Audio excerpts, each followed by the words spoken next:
Imagine a night sky with no stars, just endless dark. That is what it feels like when shame takes over.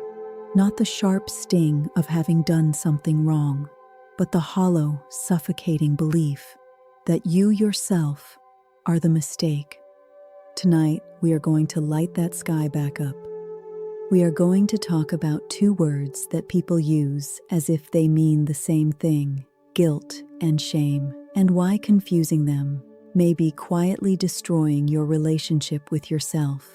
There is a moment that happens quietly, often late at night, when everything finally slows down.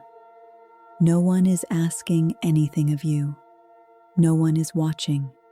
No one needs you to be strong. And that is when your mind returns to something you wish you could undo. A sentence you wish you had never said. A moment you wish you had handled differently. A reaction that did not reflect the person you are trying so hard to be. At first, the feeling is clean and honest. I should not have done that. That is guilt. And in that moment, guilt is doing exactly what it is supposed to do. But then, like a storm rolling in from somewhere far away, something shifts. The thought gets quieter, heavier, more personal. Why am I like this? And just like that, guilt has become shame. Two sentences, a world apart in what they do to you. Here is the distinction that will change the way you see yourself forever. Guilt says, I made a mistake. Shame says, I am the mistake. Guilt shines a light on something specific, a misstep, a moment. It has a target. It has a direction. It says, something here needs your attention. Shame is not a spotlight. Shame is a fog. It surrounds you completely. It has no target, no boundary, no solution, because it is not attacking what you did. It is attacking who you are. And here is the truth about fog. You cannot fight it. You can only get lost in it. Guilt can be resolved. You can apologize. You can change. You can learn. And slowly, guilt begins to soften. But shame does not soften that way. Because shame is not attached to one moment. It attaches itself to your entire identity. It does not say you did something wrong. It says, you are wrong. And when you believe that, self-forgiveness becomes almost impossible. Because how do you forgive yourself if you believe you are the problem? For many women, shame does not arrive suddenly. It is not one moment, not one person, not one event. It is built slowly, layer by layer, in the smallest of interactions. Being praised for making yourself small, being corrected for taking up space, being told that your emotions are too much, your needs are inconvenient, your feelings are a burden to others. You were rarely asked, what do you need? You were taught, how are you making others feel? And without anyone ever announcing it, you absorbed a quiet, invisible rule. Your worth depends on how well you take care of everyone else, how little trouble you cause, how perfectly you perform.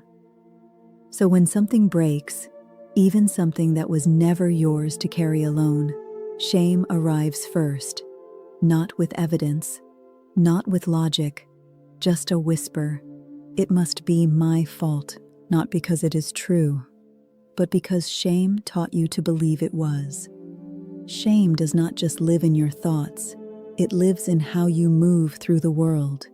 It is the apology that leaves your mouth before you have even done anything wrong.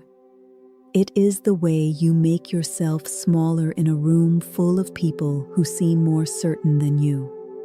It is the moment you finally achieve something real, something earned. And a voice inside you immediately wonders when it will be taken away. It is the wall you build in love, not because you do not want closeness, but because a quiet part of you is terrified that if someone truly saw you, they would confirm what shame already told you, that you are not enough. Shame survives in silence. It grows stronger the more you believe it without questioning it, because shame is not born from truth, it is born from interpretation. Two people can make the exact same mistake. One walks away thinking, I made a mistake. What can I learn from this?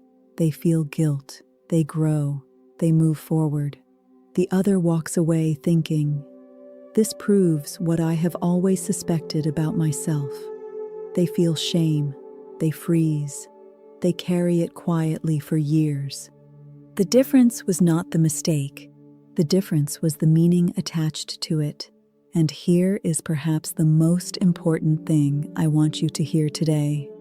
You are allowed to be the author of that meaning. You do not have to keep accepting the interpretation shame handed you when you were 7 years old, or 17, or last Tuesday night when everything went quiet and your mind turned on itself. You can take that interpretation apart. You can question it. You can choose something different. Healing from shame does not begin with a grand gesture. It does not begin with a perfect day or a sudden transformation. It begins with one small, quiet shift in a single sentence. Instead of saying, there is something wrong with me, you begin to say, there is something here that needs understanding. That shift, just those few words, is the difference between a prison and a doorway. Guilt can guide you forward. Shame can only hold you in place.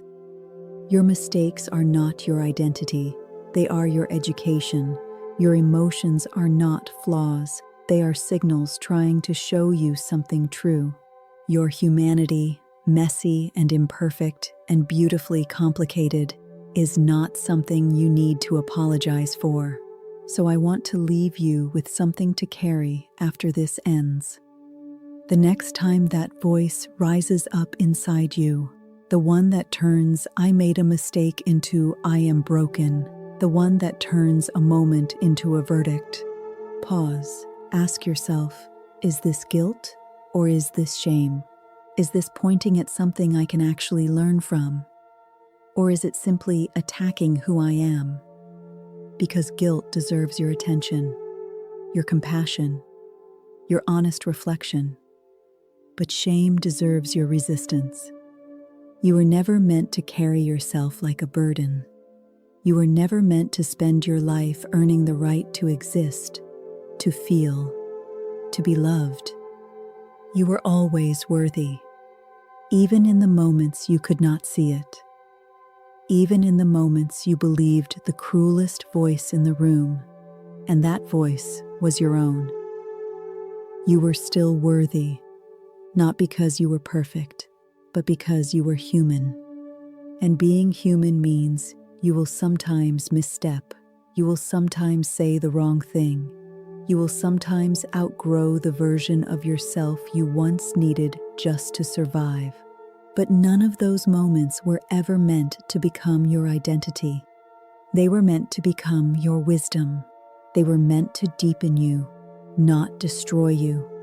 They were meant to soften you, not silence you. You are not your worst moment. You are not the version of yourself that shame invented. You are someone who had the courage to keep going anyway, to keep asking the harder questions, to keep choosing slowly and imperfectly to come back to yourself. That is not weakness. That is the most powerful thing a human being can do. And it begins right here, right now, with you.